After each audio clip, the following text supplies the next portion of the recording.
또 그들 사이에 지금 예수님께서 이제 마지막 지금 사역 최후의 유월절 만찬까지 하시고 가룟 유다가 자신을 팔 것에 대한 예언을 하셨습니다.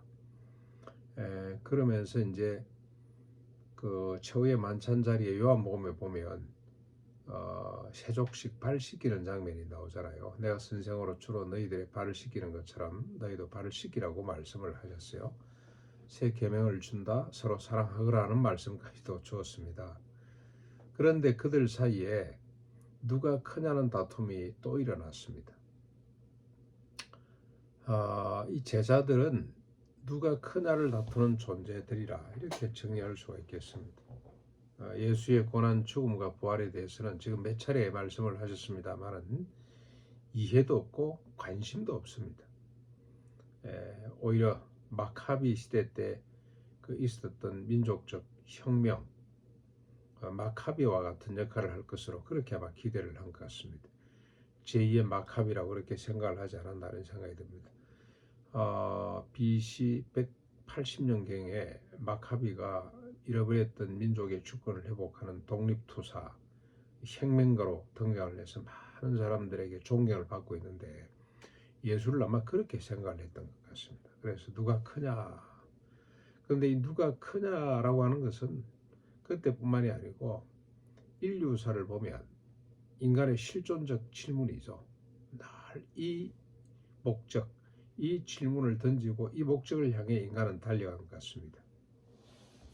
이에 대한 주님의 대답입니다. 예수님의 답변입니다. 25절 이방인의 임금들은 그들을 주관하며 그 집권자들은 은인이나 칭함을 받기를 원하지만 너희는 그렇지 않을지니 너희는 그렇게 하면 안 된다는 거죠. 저는 제목을 이렇게 잡았으면 좋겠다.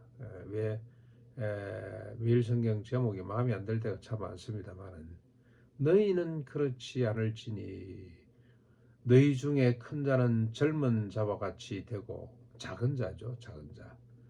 다스리는 자, 권력자는 섬기는 자와 같이 되어라. 앉아서 먹는 자가 크냐? 아니면 서서 섬기는 자가 크냐? 앉아서 먹는 자가 큰 자가 아니냐? 그러나 나는 너희들이 본으로 삼아야 될 나는 섬기는 자로 너희 중에 있느니라. 예수님이 어떤 분입니까? 섬기는 자로 제자들 가운데 있는 분이죠. 세상과 하나님 나라의 차이, 너희는 그렇지 말아야 될지니 세상과 달라야 되죠. 앉아서 먹는 자, 서서 섬기는 자의 차이입니다. 이 차이를 우리는 절대로 간과해서는 안 됩니다. 놓쳐서 안 됩니다. 예수님도 섬기는 자로 우리 가운데 계셨습니다. 우리의 모범이 되신 겁니다. 예수님의 사역은 두 가지죠. 하나는 구속의 사역이 있고 또 하나는 모범의 사역이 있었어요. 예수님이 우리의 샘플입니다. 샘플. 그러므로 하나님의 나라에 사는 우리는 세상과 달라야 됩니다. 작은 자로 예수님처럼 섬기는 자가 되어야 됩니다. 어떻게 그렇게 할 수가 있느냐? 인간의 실존이라 그랬는데 이 누가 크냐는 실존적 질문이라 그랬는데 어떻게 인간에게 제자들에게 이걸 요구하셨느냐? 어떻게 이렇게 이 일이 가능하냐는 것은 조금 이따 마지막에 우리가 살필 겁니다.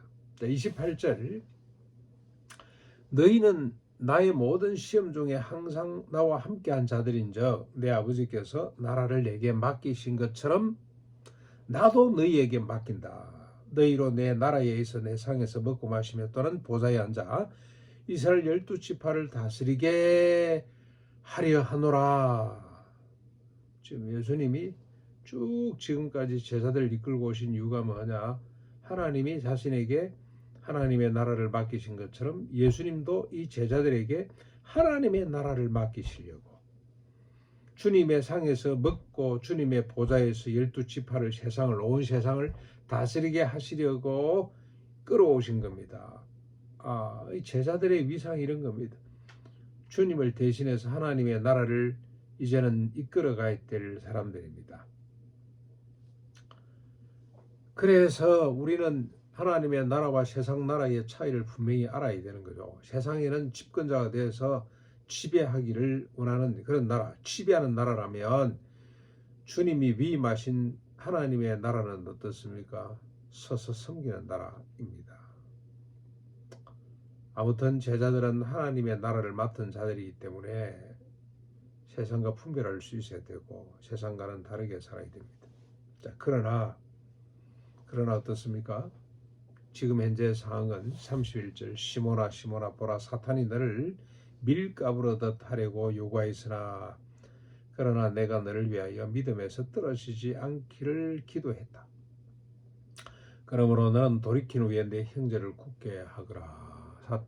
베드로야, 지금은 네가 누가 크냐 가지고 다투고 또 껍죽거리고 있지만 내가 너를 붙들어 기도하고 있으니 돌이켜서 네 형제를 잘 살피는 굳게 만드는 사람이 되거라 하는 겁니다. 특히 제자들의 대표라고 할 수 있는 베드로의 현상은 어떠냐, 실력은 어떠냐, 사탄이 밀가부르듯 하고 있습니다. 그럼에도 제자들이 믿음을 유지하는 이유는 비결은 주님이 제자들을 위해서 늘 기도하시기 때문에 붙들고 계시기 때문에 그런 거죠. 자, 33절 그랬더니 베드로가 말을 합니다.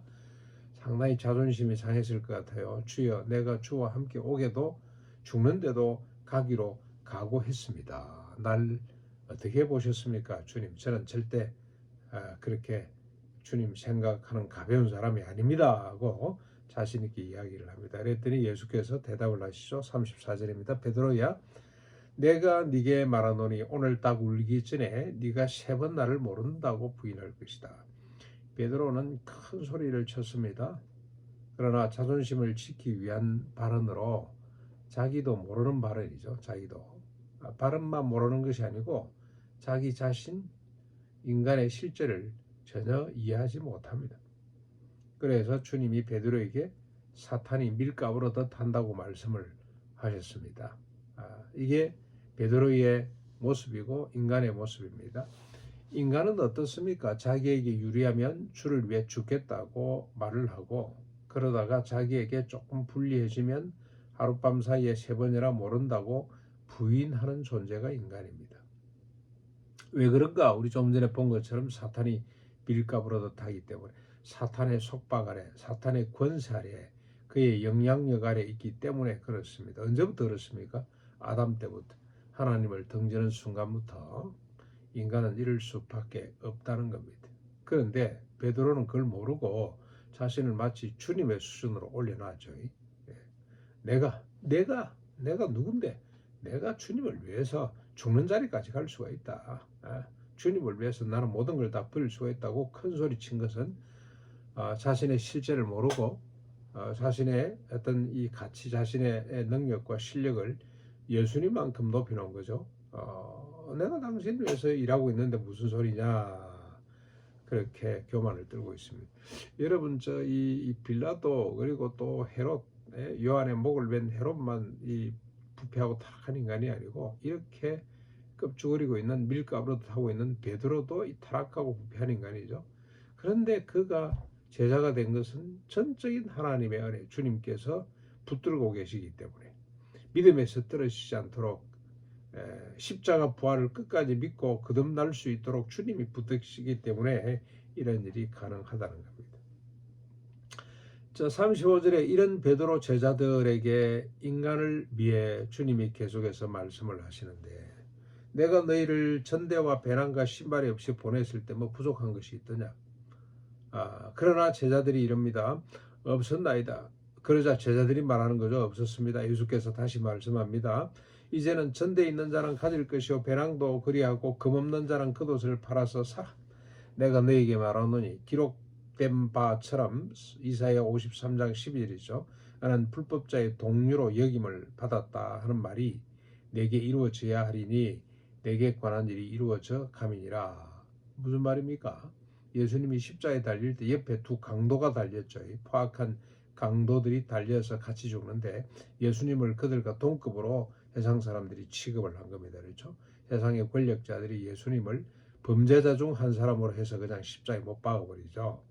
그렇게 될 것이라고 주님이 예언을 하면서 뭘 준비하라는 겁니까? 금이 없는 자는 옷을 팔아서라도 금을 준비하거라. 주님은 제자들을 자신을 대신해서 세상에 내보내시면서 전대도 배낭도 신발도 없었는데도 부족한 것이 하나도 없도록 하신 분이죠.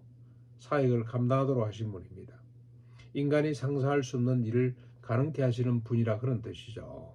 하나님의 나라를 책임지고 이끌어갈 수 있도록 하셨다는 겁니다. 그런데 이번에는 주님이 제자들에게 전대도 배낭도 금까지도 가지라고 하셨습니다. 그 이유가 뭡니까? 의도가 뭐죠? 주님의 인간으로서의 마지막 시련의 시간이 다가온다는 겁니다.